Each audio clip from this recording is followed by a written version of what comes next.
Governor Obiano, who was represented by his deputy, Dr. Okeke, commended the group for striving to keep alive the norms and traditions of the Igbo extraction of the country and assured them of the support of the present administration. Let's make effort to do what is right and say what is right and speak the truth.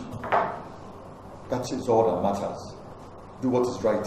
If people do win, even enjoy win. Speaking earlier, the national president of Igbo International Association of Nigeria and in diaspora, Elder Pius Okoye, while describing the group as a non-political and a socio-cultural organization whose responsibility is to recover Igbo lost glory in the country and beyond, called on Igbo parents and guardians to learn to teach their children and words, Igbo language and culture at home as a way of saving them from going into extinction. Elder Okoye identified lack of unity amongst Ndi Igbo as the major problem of the tribe, pointing out that if the tribe could learn to love each other, irrespective of religion or political affiliation, they will achieve their collective goals and take their rightful position in Nigeria. He commended Governor Obiano on his quality leadership style, which according to him is evident in his good works in the state, and solicited for the recognition and support of the administration to the organization.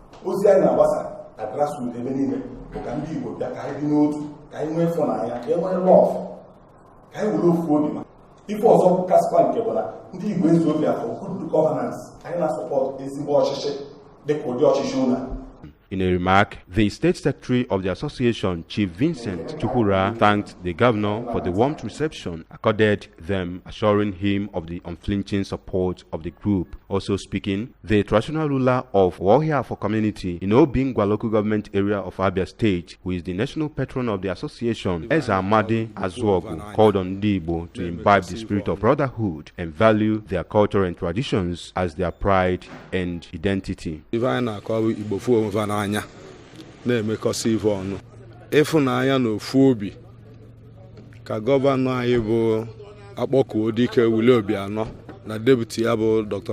Okeke ji alụkọ ọlụ wee na-aga alụfa ọfụma. From the government house in Awka, I am Emmanuel Okonkwo reporting for ABS News.